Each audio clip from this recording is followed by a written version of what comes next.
51 en todo el país y uno de los grandes interrogantes mientras esperan las medidas que van a ser anunciadas en el día de hoy en esta reunión en Casa Rosada es la actividad económica, que también preocupa y mucho. El 45% de los hogares recurrió a ahorros o vendió alguna pertenencia para atravesar la crisis económica. Estamos con Damián Dipache, economista. Damián, buen día, ¿cómo estás? Carlos Álvarez y Sofía Bonacheri te saludan. Hola Carlos, Sofía, ¿cómo les va? Buen mediodía. Bien, ¿cómo estamos económicamente hablando? Mirá, ayer fue bastante elocuente los datos de la CAME y está bueno para analizarlo en cuanto a lo que fueron las ventas minoristas. Las ventas minoristas crecen 14,4%, claro, comparado contra un marzo del 2020 en el cual ya estábamos en una cuarentena estricta y con muchos comercios cerrados en aquel entonces. Si nosotros tomamos ese mismo informe, muestra que en términos de comparativos de volumen de venta con marzo de 2019, donde no estábamos en pandemia, no estábamos en cuarentena, el volumen de 14,4% de las ventas minoristas es un 25% menor al marzo de 2019. Es decir, la situación es de un bolsillo flaco.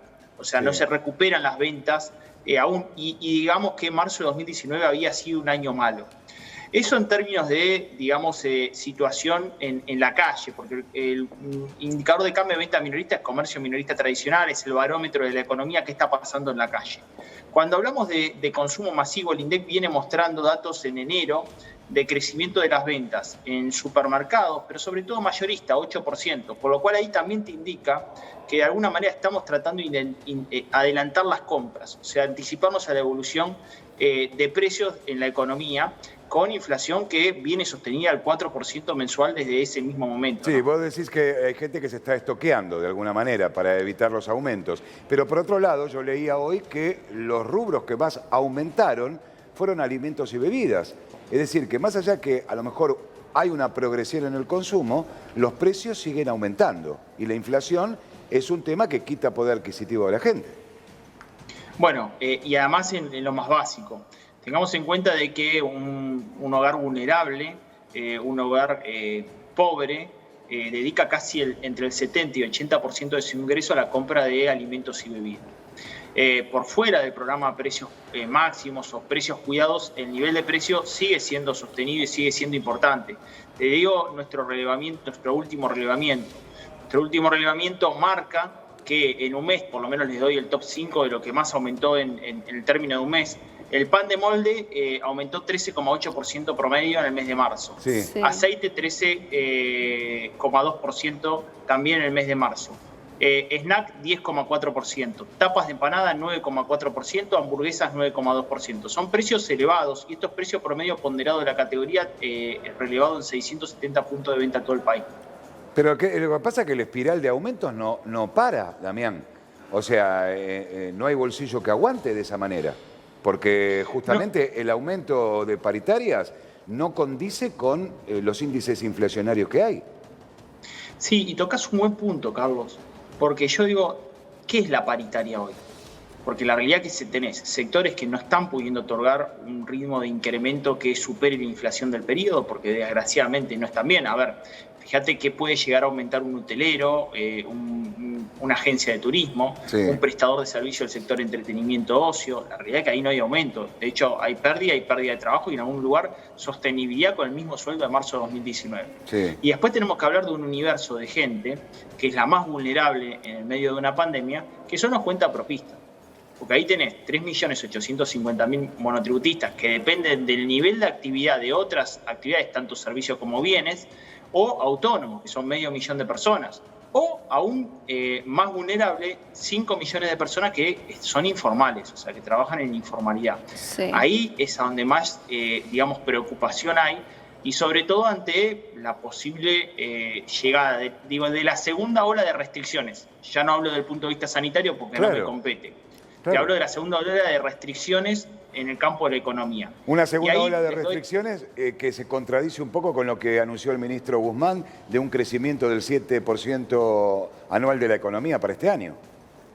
Bueno, y el fondo incluso lo ratificó en su momento, perdón, Sergio Massa lo ratificó en su momento, ahora el Fondo Monetario estaría viendo un crecimiento del 5,6% y un 2,2% para el año que viene. Y obviamente eso no es un análisis constante porque estamos en el medio de una pandemia y obviamente ese número se puede revisar. Lo que no se puede revisar es la situación de vulnerabilidad de muchos sectores y solamente la incertidumbre que genera en el sector la posibilidad de un cierre. Hay un indicador que es el índice de expectativa del sector PYME, que muestra la CAME, que en febrero marcaba que el 45,6% de las pymes esperaban mejoras en el próximo trimestre en sus ventas. Ahora ese indicador se redujo al 35,4% de las pymes que esperan mejoras en el próximo trimestre. Bueno, porque claramente estar en un escenario donde aún no sabes lo que uno puede acontecer en cuanto al nivel de restricciones genera expectativas negativas que incluso terminan generando menor nivel de pedidos en el sector industrial, digamos, generan un freno en la toma de decisiones que obviamente frente a la recuperación que venía teniendo el sector industrial, que es una de las actividades que viene con fuerte recuperación, Damián, muy bien, de alguna manera ralentiza el crecimiento. Es que por eso Sofía. me parece que está tardando tanto el tema de tomar decisiones y trascendió que va a ser de manera quizás agresiva y que sería entre 2 y 3 semanas. ¿Esto causaría para la economía un menor daño? Yo creo que cuando se habla de restricciones, Sofía, a mí me gustaría estar en un escenario donde antes de hablar cuáles van a ser las nuevas restricciones, que se cumplan las actuales. O sea, ¿para qué vamos a incrementar más trabas a la economía cuando ya hay algunas que están vigentes que no se están cumpliendo? Yo creo que si se cumplen las vigentes, no tendríamos que incorporar mayor nivel de restricciones. Y ahí volvemos a decir, somos culpables todos, como sociedad debemos hacer un análisis de esa situación. Pero lo importante es que se cumplan las actuales. Las vigentes. Yo Damián, como en la gestión diría eso. Sí, ¿Cómo hacemos para que se cumplan las actuales? Pero yo te digo una cosa, independientemente de lo que vos decís, yo coincido que si se respetaran las actuales no habría que cerrar todo. Pero vos fíjate que en el mundo está cerrando todo. Vos agarrás España, Italia, Francia, están Alemania, cerrando Brasil, bares, restaurantes, Chile. otra vez. Perdón, Carlos, pero disculpame una cosa, no nos vayamos, porque antes hablaban de Europa, cuando hablamos con los comerciantes decían Europa. Perdón, acá es muy gracioso porque algunos ponen como ejemplo a unos países cuando les conviene y cuando no les conviene dejan de ponerlo. Hasta ahora el ejemplo era Chile, ¿no? Qué bien Chile, qué bien Chile, qué bien Chile. Chile, toque de queda desde las 9 de la noche, ni restaurante, ni bar, ni podés salir a la esquina. Bueno, Francia lo mismo. Entonces ahora dejan de ponerlo como ejemplo a Chile. Y hay eso, por más que le duele a la economía, a veces 15 días lo tenés.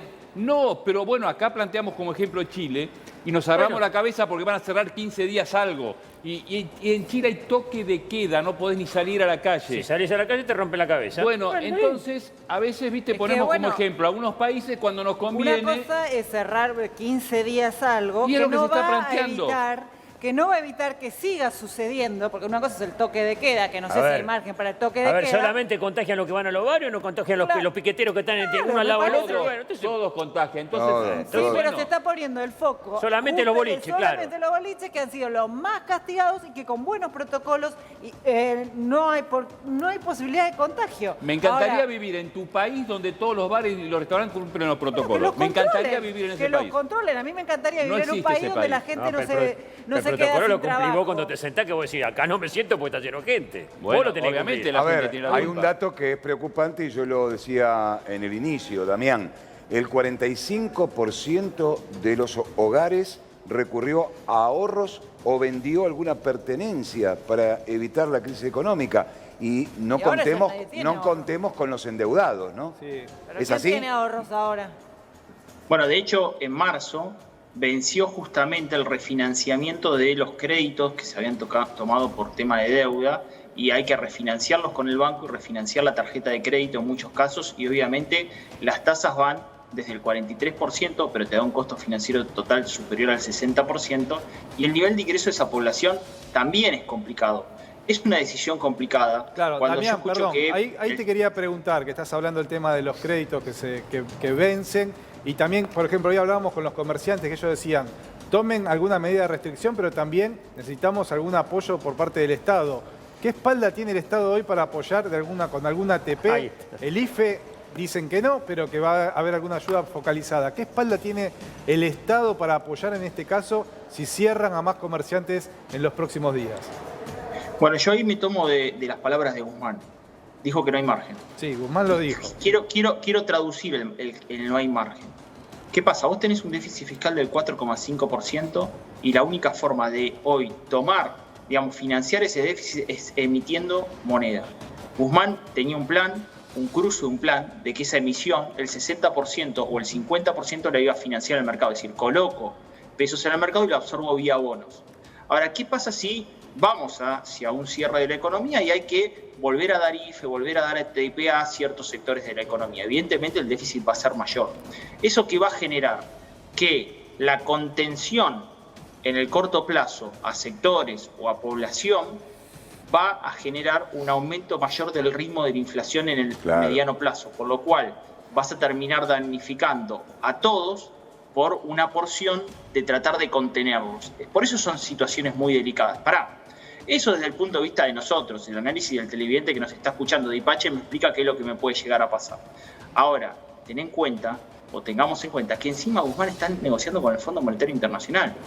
No puede cambiar los números y decir, mira, fui a Washington a decirte que mi déficit es del 4,5%, que mi recaudación, vieron los números de recaudación, está creciendo por encima de la inflación, y después volver con otros números. ¿Se entiende? Es una situación muy delicada, ¿eh? Y me pongo en el traje de Guzmán y me pongo también en el traje de los sectores. Y cuando recién escuchaba el tema de los boliches, ¿no deberíamos estar primero supervisando, fiscalizando en aquellos lugares donde no hay protocolo ni restricciones, como estas fiestas clandestinas, etcétera? Sí, que incluso también. son promocionadas por el propio sector político, o una marcha de un sindicato, o no deberíamos, generar que algunas situaciones no sucedan más, porque también ahí hay niveles de contagio, ¿no? Sí.